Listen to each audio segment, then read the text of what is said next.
All right, welcome everybody to our session today.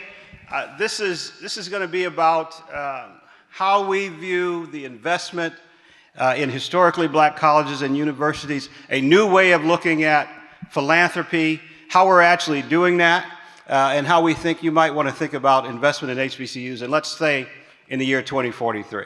So not what we have today, not the great things that we all know that HBCUs have done in the past, all that they've given our nation, which we all know that, but what do we see them as the future?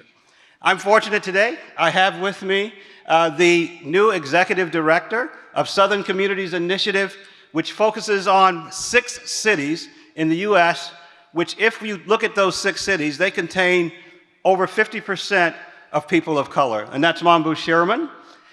With Mambu as well and us today is the 19th president of Bennett College, which I will note is one of only 2 historically black colleges and universities that is an all-female college. A leader in that space, President Walsh. Thank you. So let's start with Mambu. Can you tell us a little bit about what the Southern Communities Initiative is and what it's doing? Thank you, Mark. Southern Communities Initiative, or SCI, is a consortium of companies founded by Robert Smith, Dan Schulman, CEO of PayPal, and Rich Lesner, the CEO of Boston Consulting Group, designed to help close the racial wealth gap by helping corporations deliver on their commitments. And we all remember back in 2020, the corporate commitments that were made following the killing of George Floyd, to the tune of about $150 billion. Fast forward almost 3 years, and there's open questions about how those dollars were deployed and where those dollars landed. Here's what we know. 50% of the black population in the US live across 6 cities in the South: Atlanta, Houston, Birmingham, New Orleans, Memphis, and Charlotte. Those 6 cities make up 50% of the black population. When we did an analysis, we found that the greatest economic disparities map to those 6 cities, and you can lump in Jackson, Mississippi. Third, when we talk about racial equity, I don't think we can talk about racial equity in this country without centering the South and Southern communities. So SCI exists to help channel investment into shovel-ready projects and giving corporations, government, and foundations easy ways to deploy their resources to help close the racial wealth gap. Thank you, Mambu. Can you go a little bit further and tell us about the relationship with historically black colleges and universities as they relate to those communities? So, one, I'm a proud HBCU alumnus, Savannah State University. Here's what we know. HBCUs graduate the highest number of black talent. HBCUs are also embedded in neighborhoods where I believe the number is 81% of the populations around HBCUs are below the average, there's something going on with the lights here, the average wage. They are uniquely positioned to drive impact, not just for students and their faculty, but the surrounding communities. They serve as entrepreneurial hubs. They serve as innovation hubs. If we are able to invest in those institutions, what it does not only for our talent pipeline, but for the communities of color that surround those HBCUs could be completely transformed. That's great. I think, you know, as we talk about the impact of HBCUs, Savannah State graduate, I'm a graduate of Tuskegee University, another historically black college and university. But let's turn to a leader of today's HBCUs and what you see in terms of what your students need and how they are impacting both the community and really the nation. Well, I think I love this idea of repositioning HBCUs in the national narrative to say that we are at the center of the community, that we are pivotal players in our communities, because I think oftentimes people think of HBCUs sort of isolated as like, oh, yes, an educational institution, but no, we are absolutely, as Mamu says, we are in our neighborhood. And one of the things that we've done a lot of recently at Bennett is trying to make sure that our students, while they are enrolled at Bennett, have opportunities to get out into the community, to be able to do their internships, work experience. Basically, we're also doing, sort of grown-up field trips. And so one of our areas that we focus on is equity in the environment, or environmental justice. And our green team, which is our student-led environmental justice team, is really active in learning about so we're in Greensboro, North Carolina. What's green about Greensboro? And they get out, work with the community, help to think about, right now the students are working on a community garden that will be on campus. The thing to know about Bennett College is that we don't have fences, we don't have gates, it's a completely open campus. And it's really important for us to connect with the community in ways that we are drawing on our expertise. So our expertise being, in environmental justice, in healthcare, in education. And those are the kinds of things that our students are looking for opportunities for right now while they're students, not waiting until later. And the last thing I'll say is, I think moving forward, there's an opportunity, and I know this is some of the work that SFI has been doing, there's a role that we all can play. As we need to improve broadband on our campus, we keep thinking about how do we do that for the neighborhood that we live in. We live in a neighborhood that is well below the poverty level, but we think we have some things we can contribute back. It's a food desert, and it's a technology desert. And so what ways, as we're being invested in to upgrade ourselves in those areas, how can we also share that back with our neighborhood? Those are some of the things we're interested in. Did I answer? I think you did. Okay. You mentioned broadband, and we've talked about broadband a little bit. If I could share with you a project done by the Student Freedom Initiative with our partners of Cisco and a company called Connect Humanity. We often travel to our HBCUs and we ask presidents, what do you need? What's going on there? At a trip almost a year ago at Claflin University, we learned of how a student in her dorm room was unable to get a consistent signal to work on a project. Just down the street at Benedict College, we learned where a student during the pandemic would sit outside of a restaurant that she worked in order to get a signal so that she could participate and do a paper via her smartphone. But she didn't. They lived in broadband deserts. We looked at a study McKinsey did that said over 80% of our HBCUs exist in broadband deserts. We also looked at a study done by Deloitte that said if you increased 10% of broadband penetration in a market, you can increase the economic impact by millions of dollars in just that market, to include the number of jobs available. And so we saw the nexus between the HBCU, the economic engine of that community, and broadband. And so we set out on a project to develop a community plan for Orangeburg and their surrounding areas there at Claflin and South Carolina State, where that community plan would be used to compete for the grants offered in the federal programs for broadband. And now we want to do that for 70 communities. And many of you who may be students or others looking to invest know that broadband is no longer seen as a nice to have. It is as much a utility as turning on your electricity or any of the other things that you would matter. So we see the HBCU campus as a critical economic hub, if you will, and their surrounding communities as a place where broadband access is absolutely necessary. Student Freedom Initiative, for those of you who might not know, is founded by Robert F. Smith after his Morehouse gift, where you may recall he paid off the college loans of some 400 men there at Morehouse in the class of 2019. After that, Robert's vision was we must do something about the crushing debt, the student loan debt that exists with our students. We looked at that. The student loan portfolio is $1.7 trillion. I knew this as the Chief Operating Officer at the Department of Education in a previous job. $1.7 trillion. But 33% of that is defaulted or in delinquent, overrepresented by students of color. And so what we do at the Student Freedom Initiative, one of the things that we do is that we look for alternatives to student loans, alternatives to Parent Plus loans, so our students don't have to do that. The other thing we do is we look for internships through a platform called Intern XL. And I believe Ivana and Jordan, who run that platform, may even be in the audience somewhere. And if they are, raise your hands, because I want you to talk to them about an internship.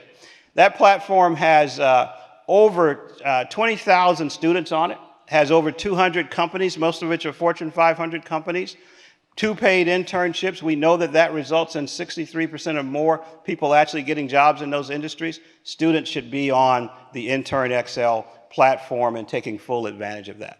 We also invest in students such as the Handling Everyday Life Problems for students, where we offer $500 grants for students who have emergencies, and we invest in the schools with partners like Cisco.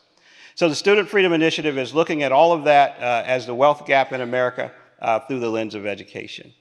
Let me turn back to Mambu for some more information on actually the economic impact in the communities that you are serving. And if I can go back to a statistic that you shared, 82% of HBCUs are in broadband deserts. Another statistic, 81% of HBCUs are located in counties where the median wage is below the national average, to the point Dr. Walsh has made. We live in a society that is digital. The digital economy isn't something that's over here like it used to be. The economy is digital, period. So if the economy is digital, and 82% of HBCUs are in broadband deserts, and 81% of HBCUs are located in counties where the median wage is below the national average, what does that mean for the students? What does that mean for the communities that look like me? The economy is digital. Society is digital. So when we have barriers to access to internet, people are barred from engaging in the world. Like let's frame it like that. From engaging in the world. What does that mean for students? I'd love to pivot to you, Dr. Walsh. I mean, you're boots on the ground doing this work. You see what students are facing every single day. What are the challenges in addition to broadband? I know Dr. Brown spoke a little bit about that, but if you could share just what are you seeing students are challenged with? And then you also mentioned the communities around the HBCU. Just would love to hear more about that perspective. Well, and I'm going to tie everything you said to this question that I love right here from Ed Richardson. So the question is, and I swear I'm going to link it all together, it says, how do we make HBCUs test beds for new educational models like MIT or Arizona State University? I love that. I don't know where you are, Ed Richardson. You're my favorite person ever. We're best friends now. I love that question because it is something that I really do aspire to Bennett College to be. I really do want us to be. I often say, like, where's the MIT, media lab of HBCUs? And I say this because while we have a set of challenges, we also have a set of strengths. I think one of the things that if you're going to be a hub for innovation and new educational models, you have to take things that are usually perceived as negatives and you've got to turn it on its head and say, okay, how can that be positive? So one of our strengths is our smallness. We are deliberately small. We're deliberately a micro college so we can wrap ourselves around our students. That means that last year our retention rate was 86%. This year it's 92%. This is really critical for our students to be successful. 75% of our students are Pell recipients. Half of our students come from North Carolina and receive North Carolina need-based aid. 100% of our students receive financial aid. There is no family that writes a check. So the issues that our students talk to us about really run the gamut of things that you would think of. They are thinking about how do I pay for college? The average gap, if they do have to come up with something between their Pell and their North Carolina need-based aid, for example, it's about $8,000. That's a lot, right? That's a lot for a family that doesn't have much. So financial challenges, everyone has this, but mental health. Number one on the list is mental health. And we're really trying to work with our students to figure out what are the things that would make sense to respond to mental health issues. We have a group on campus, again, student-led, called Built to Last. And those students, instead of asking us for more counselors, yes, they do want more counselors. None of us can afford all the counselors. But they've also come up with other ideas, other ways of helping to support mental health. which includes nutrition, right? We're in a food desert. How do we address that? The digital divide is real, and trying to figure out again how can they have access so that they can join classes because we're hybrid model. So why did I tie this to this question about educational models? I think that with all of that being said, with all of those issues, our students, faculty, and staff are still really, really successful. So imagine what would happen if we had real investment in our institutions. Imagine what would happen if we really could upgrade our IT infrastructure, which we are in the middle of doing thanks to our SFI partnership and with Cisco. But imagine where we would be. So if our students now are very competitive for national fellowships and for graduate school, I just keep thinking, what else is possible?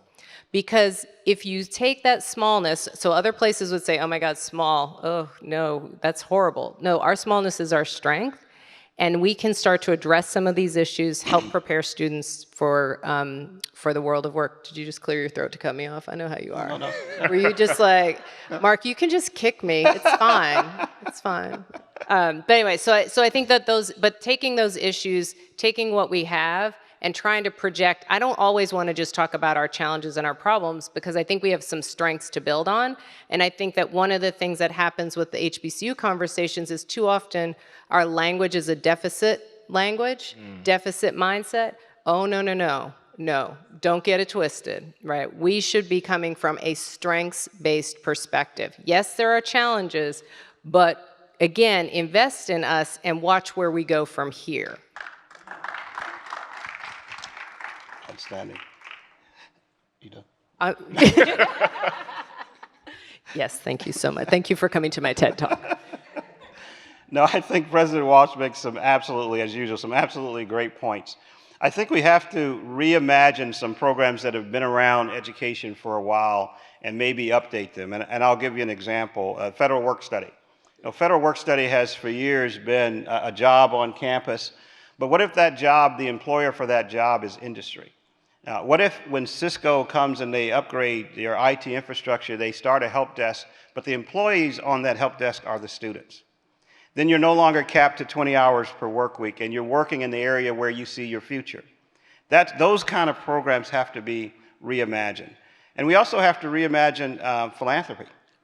More like investment maybe, and less like traditional philanthropy.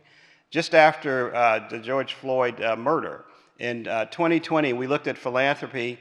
HBCU money looked at it, and it was over $800 million that had been invested per se in HBCUs. But the more nuanced look of that is that was really just about 33% of it went to 3 schools. And if you looked at 22 schools, you would have over 90% of that funding. That means most of our HBCUs either receive very little or none of what was considered a significant amount of philanthropy.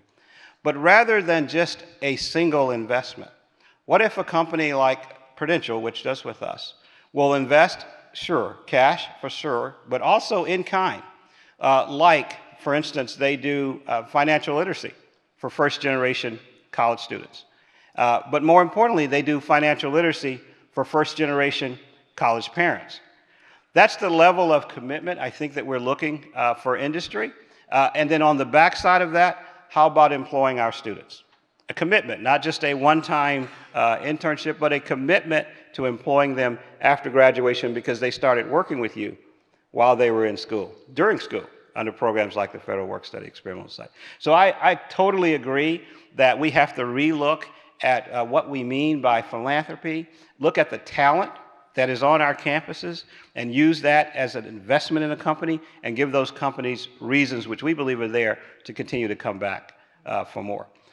Is that what you had in mind, President Walsh, as you were talking? Yeah, well, what I love about what you said is there are lots of ways to invest, and so I appreciate that you pivoted. Yes, it's money, but also our former board chair, Kwanzaa Jones, one of the ways she invested in us is very similar to the models that SFI uses as well. It is, yes, there's dollars, but there's also capacity building help. So coming back to your question, it's not just what are students raising. It's, what am I thinking about as the president? What are our needs in terms of supporting students, supporting the institution as a whole? So having people seconded from a company. That's one of the ways that Kwanzaa supported us, was helping us to find talent to help give us some leverage so that we could really, kind of like propel ourselves into the future. There are lots of ways, I think, of reimagining philanthropy that, yes, has some dollars and also has talent. And internships are really good. And how do we think about, and this is part of what I think is so effective about Intern XL, it's not just does the internship exist, are we preparing students for the internship process, like to be competitive as applicants, because oftentimes our students are not as competitive. They don't have that experience of the prep. And so I think that that's another great way that from a philanthropic or contribution perspective back to HBCUs, you're helping to prepare our students so that they can be competitive. So if I can build on that, we're talking about investing in HBCUs, and historically that looks, we commend the $10 million check, the $20 million check. Let's be really clear here in what we're talking about. SEI is looking to invest in transformative projects. What's the $100 million idea? What's the $500 million project that we can align stakeholders to? Both philanthropy, corporate stakeholders, and government agencies, that's going to come in and do the type of holistic investment in students, in facilities, in infrastructure. I've been throwing around this question with my team at SCI, with the project that we're embarking upon. And the design question is, what if an HBCU was the most technologically advanced, the smartest campus in this country? That's the type of work that we're embarking upon. There's a software company that we're exploring a partnership with.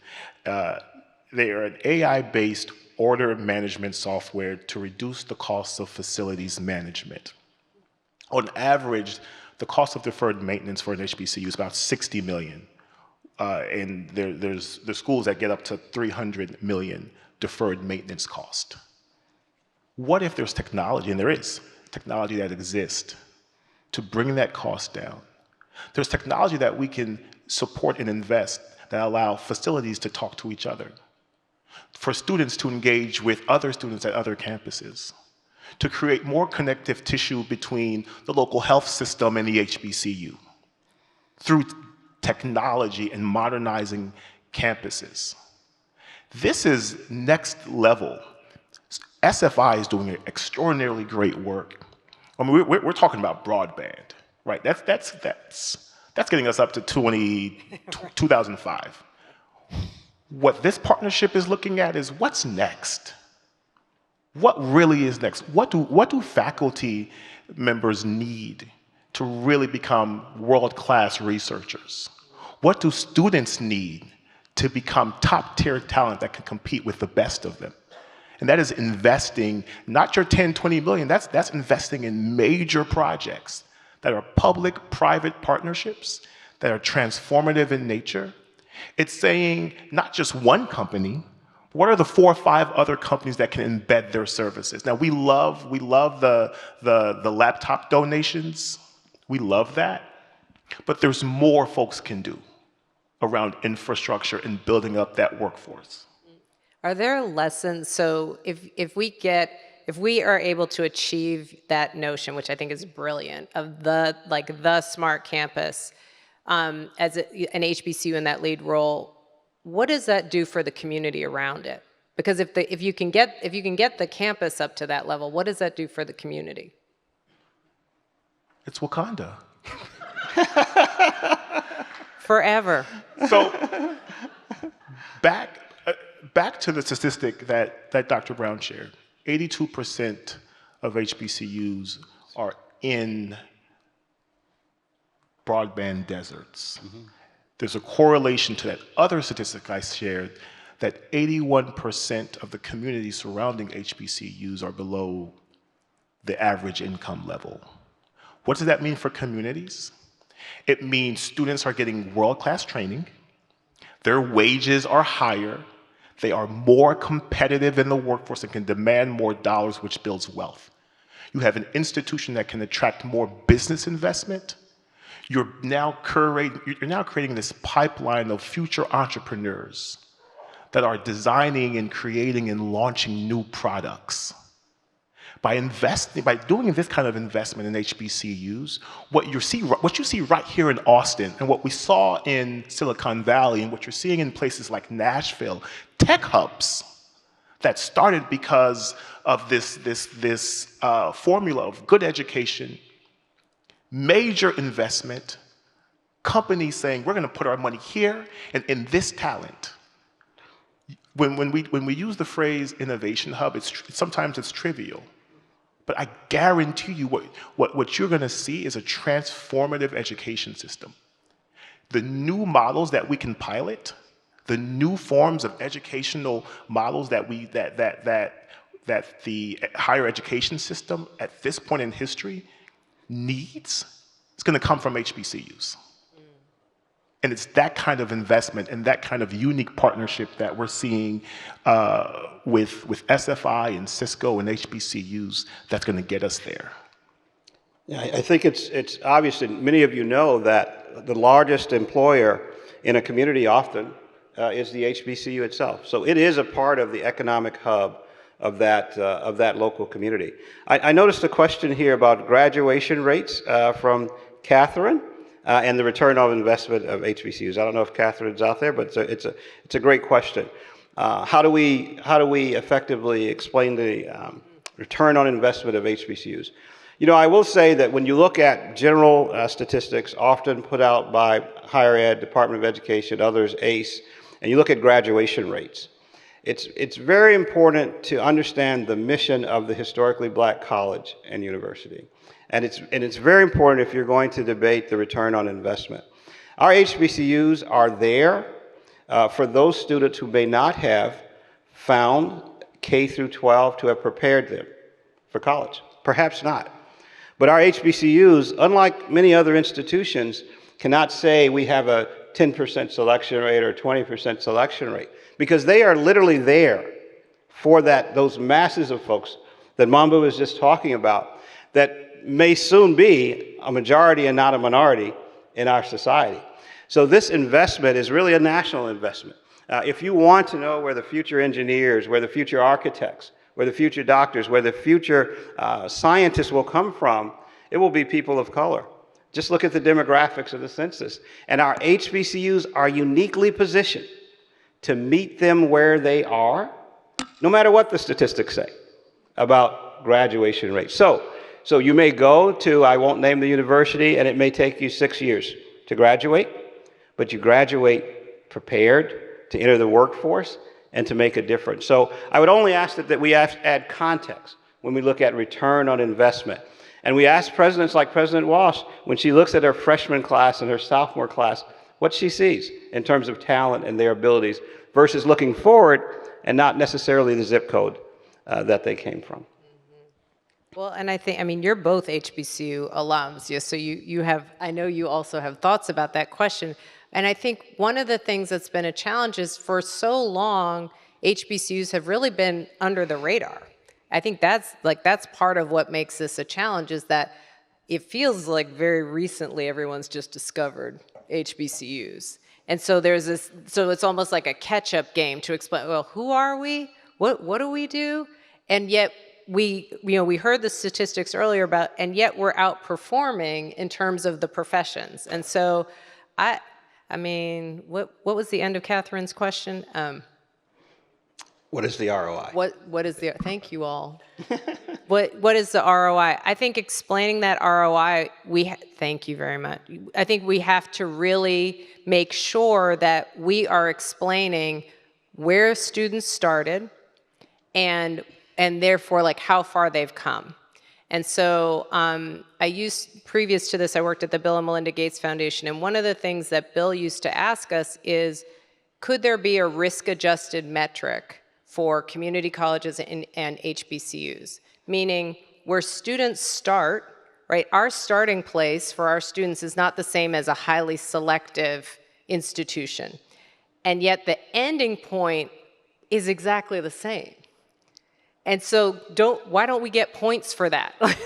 Why aren't we talking about that? That's a long way, that's a long journey, a long investment. And so back to your earlier question about like, what do we hear from students? We wrap ourselves around students so that they get all of the supports they need. And now, like our class of 2022, there are students in graduate school at Brown, at Duke, at North Carolina A&T. They go on to the top schools. They may not have started in a place where they thought that was going to be on their radar, but there they are, and they're excelling. So I think there's a narrative catch-up, and I think we have to redefine, as Mark was saying, we actually have to redefine what we mean by ROI, because that investment is an investment that's a much longer investment than at a selective institution. If I can, and I love how you frame that, what students have to overcome. As an HBCU that's designed specifically for women, you have a different task. I would love to hear how you help your students overcome. What are some of the differences that the women on your campus face? What are some of those opportunities that they face that may be different from other HBCUs? First of all, happy International Women's Day to all. What's up? Look at me representing all of us up here. So, I think we operate at a really important intersection, that intersection of race and gender. And so when we think about preparing our students, we really think about, what do you need to be ready for as a Black woman when you leave this space? And sometimes we're great at it, and sometimes I think we still have things to learn. Because it's hard. It's really hard to figure out all the things and try to anticipate and prep students for. But one of the things that our students and our alums say over and over again is that they just have this unbelievable sense of confidence. Because they're like, well, yeah, we run everything. Like, we thought just everywhere all the Black women led everything, because that's how it is on our campus. All the clubs, all the organizations, all of those leadership roles are held by Black women or women of color. We also have a number of Hispanic students. And so when we think about that kind of level of confidence, that's critical. Again, back to ROI, how do you calculate that? So that when a student goes to graduate school or she gets her first job or as an alum, she knows she belongs in that seat. And the other thing that we do two other things I think are specific to preparing women.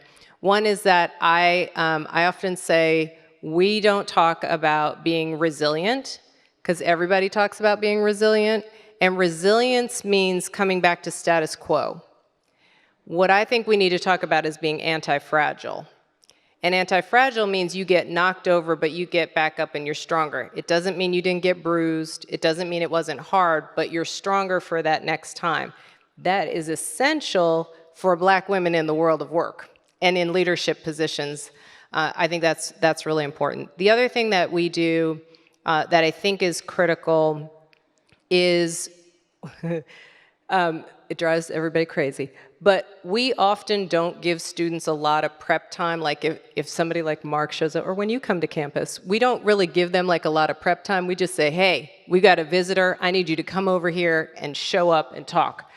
Why is that important? Because they have to learn that skill of like, oh my gosh, I have to think on my feet, I have to be ready, I can't be fully overly prepared. That skill is essential, and it's essential especially for us as Black women, because you don't know when you're going to be asked to show up in a leadership room and just people are asking you questions without being fully prepared. That kind of improvisation skill is really important. The students hate it the first 17 times I do that to them, but then they'll say, What? They call me Prez. Well, Prez is always just going to ask us at the last minute. And they kind of get used to it. And then they're like, oh, no, she's just going to ask at the last minute, but we're ready.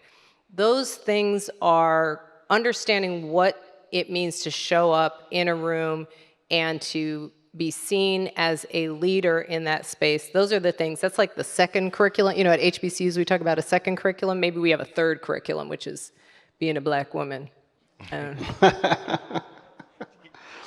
just to add, black women are the fastest growing demographic of entrepreneurs. They have the highest labor. Yeah. They have the highest labor force participation. They have the highest amongst black people. They have the highest graduation rates. I would argue, and I would put my money on it, that the strategy with the most significant ROI is centering black women. Yes, I'm going to put that on a T-shirt. Yeah. Yes. Just yes. I love that. I don't have anything else I can add because it's amazing.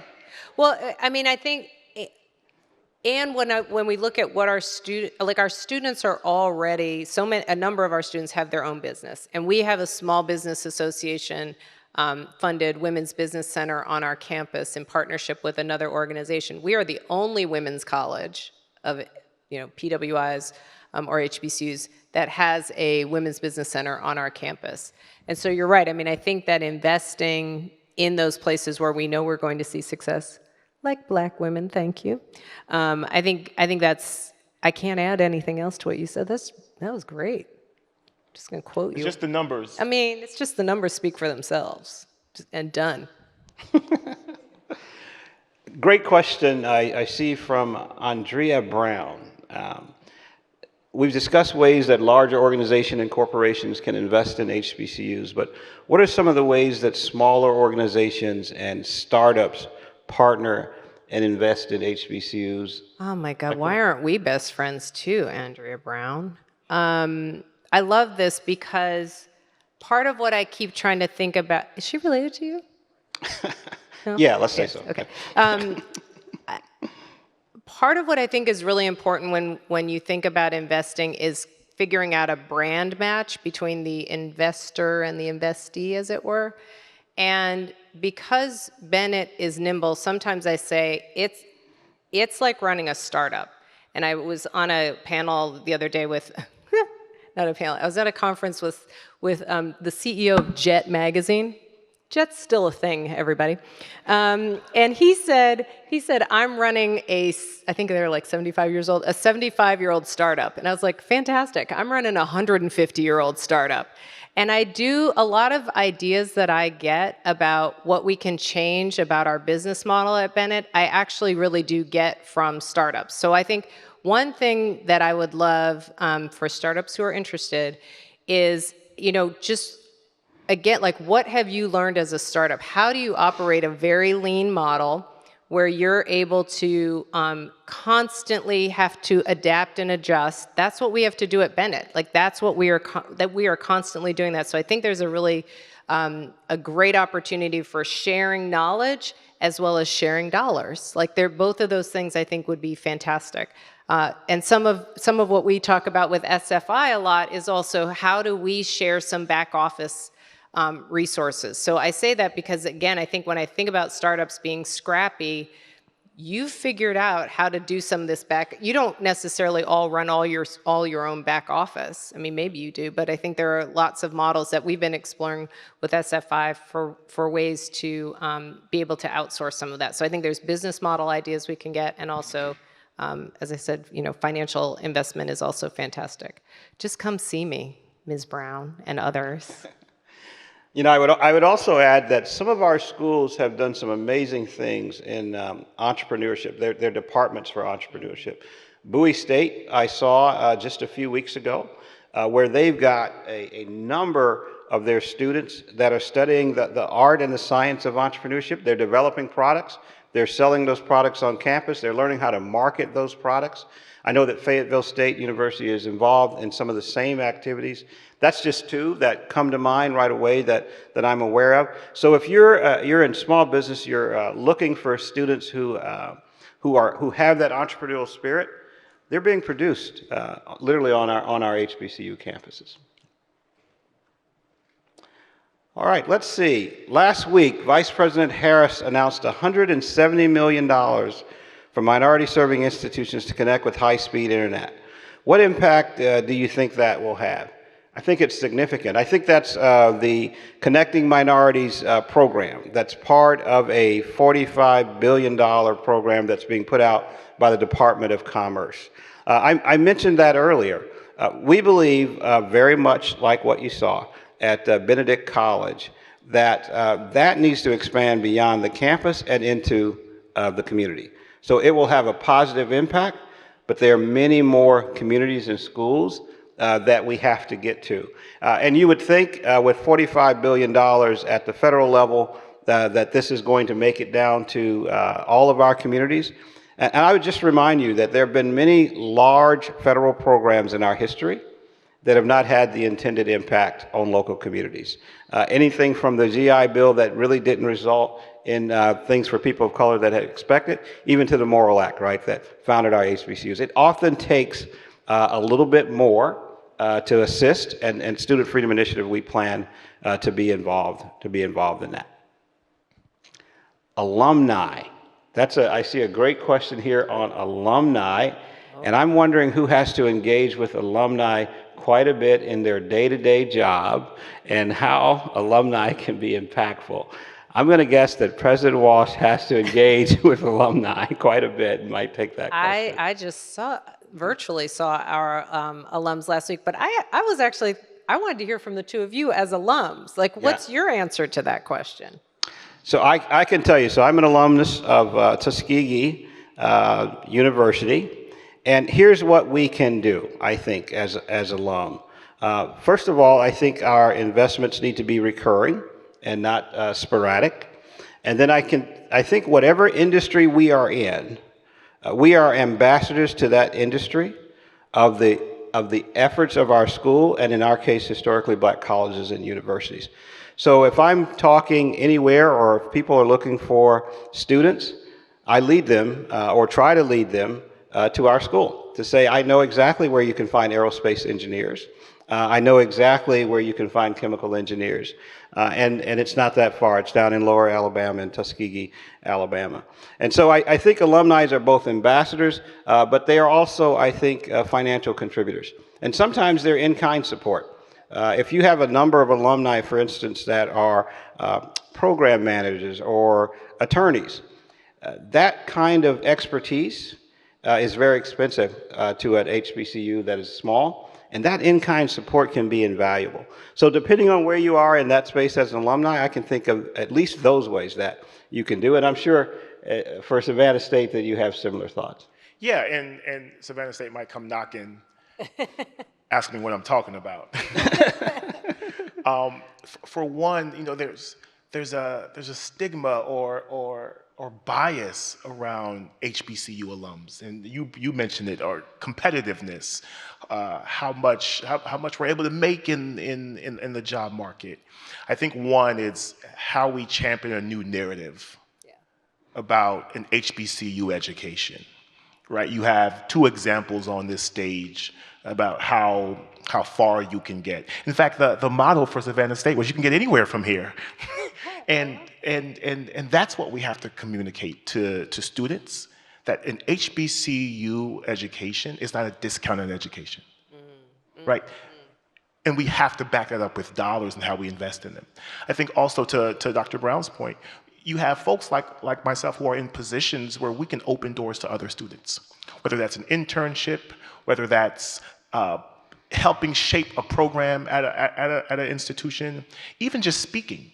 Sometimes students just don't know what's out there and available, what careers are out there and available outside of high-level majors. And sometimes it's just that exposure. So there's a plethora of ways that we can support. And of course, financially, cutting the check. And regardless of what industry you're in or what job you have, this work that we're talking about can be championed. You don't have to work for a racial justice organization to champion racial equity in your company. Period. Wherever we are, we should be championing our institutions and the role that they play. We've been talking about in-kind support. And I've shared a little bit about SCI and what we're up to.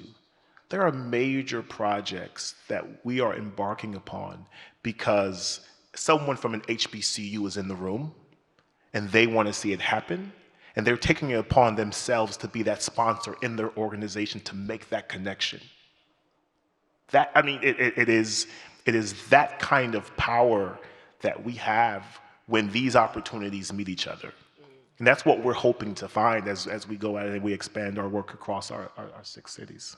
I would just add, we just had our quarterly alumni update, excuse me, last night, and there are a couple of things that I think that I would just add to that list. One is we ask our alums to be adjunct instructors, and so it's fantastic. Like that, back to your question for me earlier, like that really makes a difference when a student gets to see somebody who literally has been in their seat, who's incredibly successful, come back and teach. So, you know, be an adjunct. Also look into being an adjunct. Also, there's a question somewhere on here also about policy issues. And I would just say that having alums as spokespeople in like your state is super helpful, and at the federal level is critical. So especially if you're small like Bennett, we can't afford to have our own lobbying firm, but we do have a bunch of alums. So and this is something we just talked about last night, like how can alums help us to be that voice in those really important policy discussions? And then 2 other things that have happened where alums have been the ones in the room championing something. Our current chair of the board, Gladys Robinson, is a state senator in North Carolina. She just announced and launched the very first HBCU caucus in a state. So we've never had a state HBCU caucus for elected officials. She just announced that. That's huge. That's really going to be a powerful group. And the second thing is one of our other alums, Kenya Gray, who works at UNCF, always makes sure to reach out and say, you know, hey, Bennett, because we're Bennett Bells, like Bennett Bells, did you know about this opportunity with UNCF? Or when she's in those conversations at UNCF, she's always championing Bennett in those conversations. Not that the rest of UNCF doesn't matter, but you know, she's able to sit there and to say, don't forget about us, like think about us, have you thought about?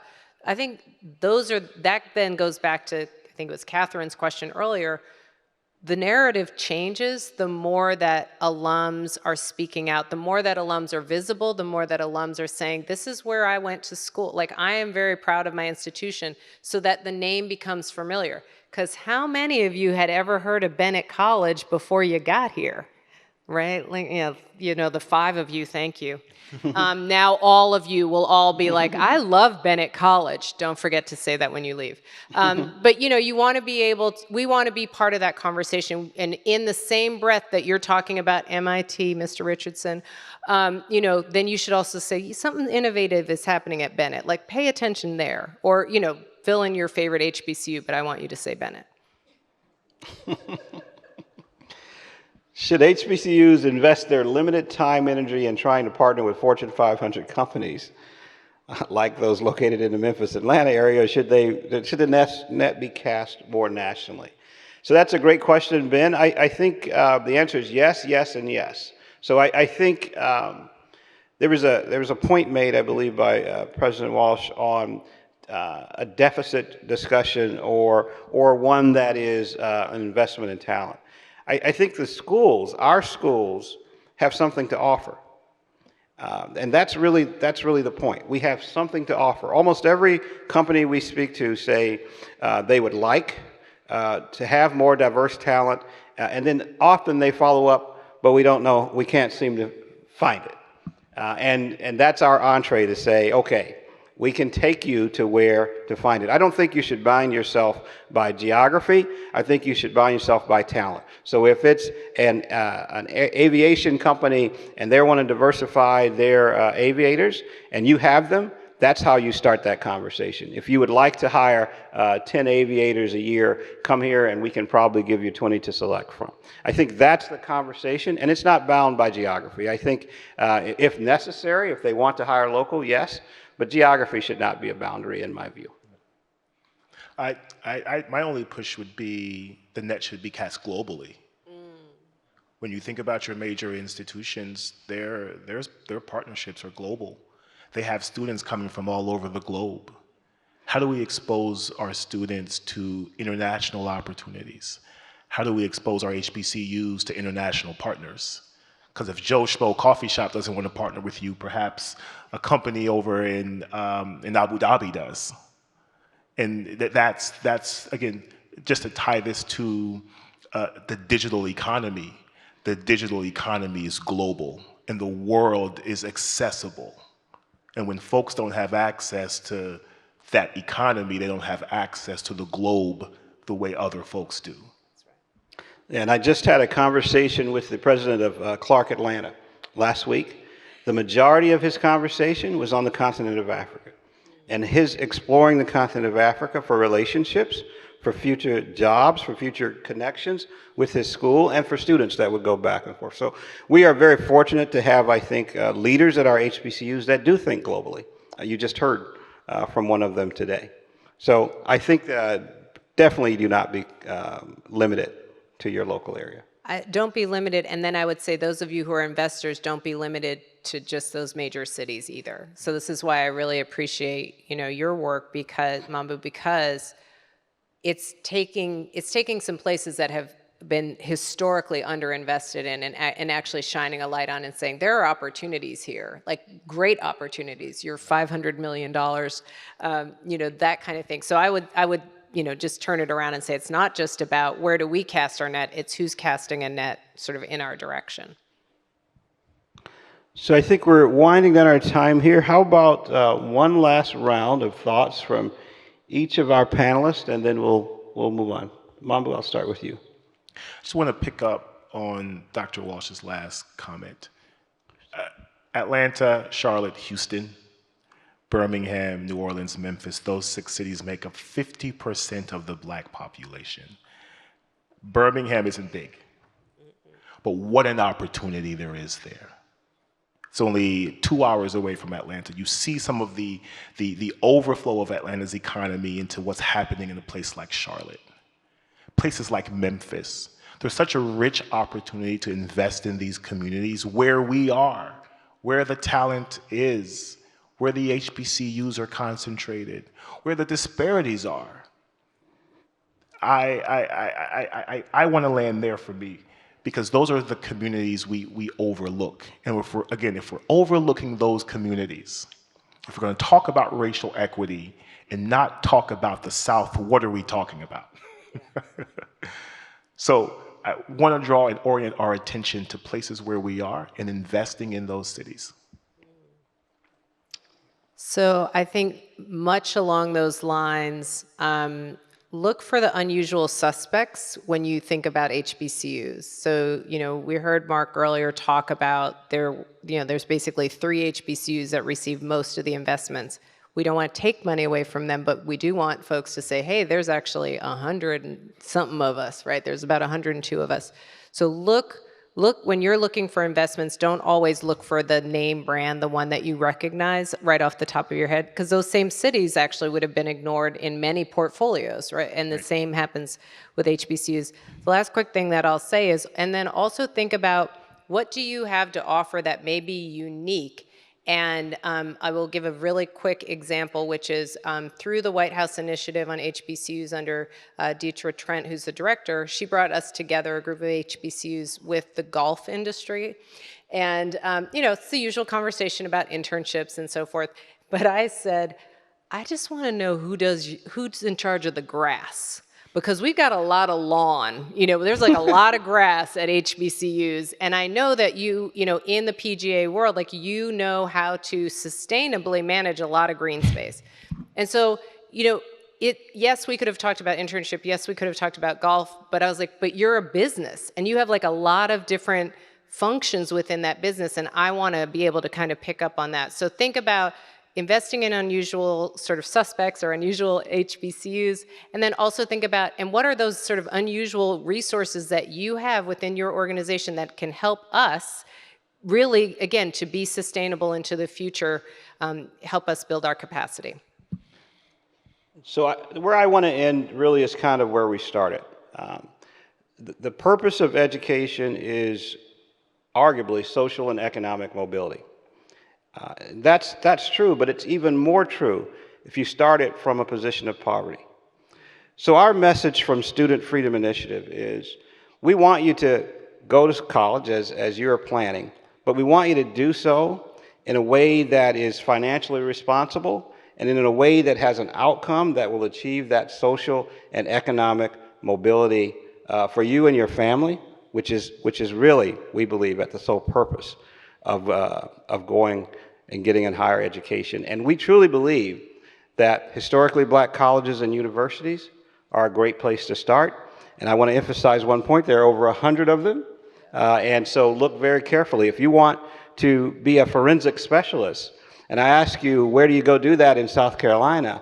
How many of you all will say Morris College in South Carolina is where you can go get one of the best forensic educations possible? But I would argue that it is, based on the leadership they have there and what they're doing in their laboratories with real work with the state and the federal government. So look broadly and consider all of those things in your options and look for alternatives to student loans so that at the end of your journey, you're ready to truly invest and grow wealth and achieve that social and economic mobility that it was designed to do. Okay. Thank you. That's why we love our partnership with SFI. I just had to throw that in there. Well, we're at our time, aren't we? I think we are. All right.